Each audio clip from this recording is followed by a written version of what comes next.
Sahabat dan saudaraku, mari menggunakan waktu mempelajari firman Tuhan hari ini.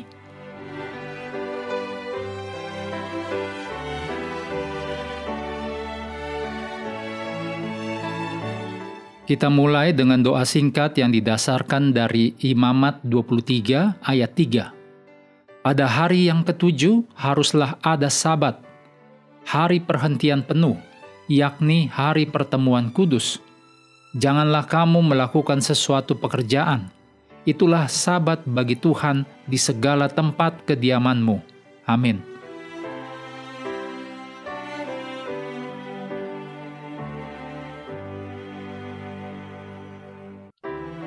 Jumat 15 Agustus, ini adalah bagian pendalaman untuk pelajaran roti dan air kehidupan. Bacalah tulisan Ellen G. White, judulnya Dari Laut Merah ke Sinai, dalam buku Alfa dan Omega jilid 1, halaman 338 sampai 353.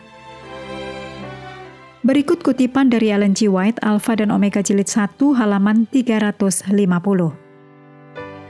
Tidak lama setelah peristiwa air tersebut, bangsa itu menghadapi bahaya baru, dicatat dalam Keluaran 17 ayat 8 sampai 16. Satu suku yang ganas dan suka berperang, yaitu suku Amalek, menyerang mereka. Bangsa Amalek bukannya tidak mengetahui tentang sifat Allah atau sifat dari pemerintahan Allah, tetapi gantinya mereka takut di hadapan Allah. Mereka menetapkan dalam diri mereka untuk menentang kuasa Allah.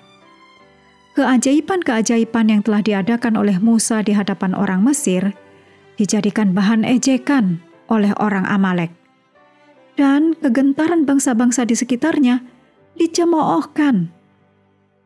Mereka, yaitu orang Amalek, mengambil sumpah di hadapan dewa-dewa mereka bahwa mereka akan membinasakan orang Ibrani agar jangan seorang pun terlepas. Dan mereka membanggakan bahwa Allah orang Israel tidak akan berdaya untuk melawan mereka. Mereka tidak pernah disakiti atau diancam oleh orang Israel. Serangan orang Amalek itu sama sekali tidak beralasan. Mereka berusaha menghancurkan umat Allah untuk menyatakan kebencian dan perlawanan mereka terhadap Allah. Sudah lama bangsa Amalek ini merupakan orang-orang berdosa yang sombong dan takabur. Dan kejahatan mereka telah naik kepada Tuhan untuk mendapat pembalasan. Tetapi, rahmat Tuhan masih tetap memanggil mereka untuk bertobat. Namun, apabila orang Amalek itu menyerang bangsa Israel yang letih dan tidak bersenjata itu, mereka telah memeteraikan kebinasaan bangsa mereka. Berikut hal-hal untuk diskusi. Yang pertama, renungkan bagaimana Yitro belajar tentang Allah yang benar dari apa yang Allah lakukan bagi umatnya, yang ditulis dalam Ulangan 4 ayat 4-8. Prinsip ini masih berlaku sampai sekarang.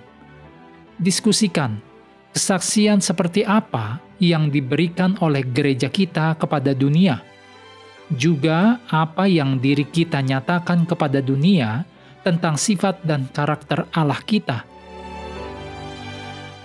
Yang kedua, 1 Korintus 10 ayat 4. Karena itu, saudara-saudaraku yang kekasih, jauhilah penyembahan berhala.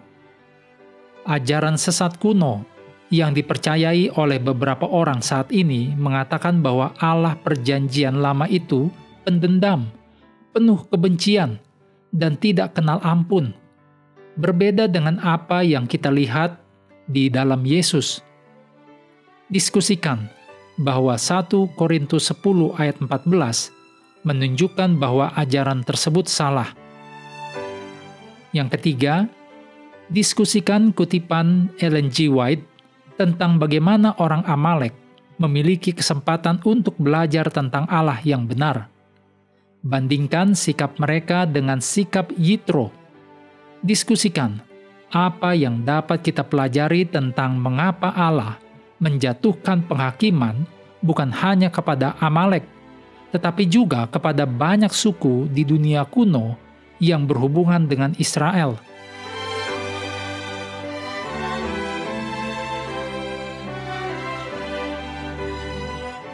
Mengakhiri pelajaran hari ini, mari kembali ke ayat inti.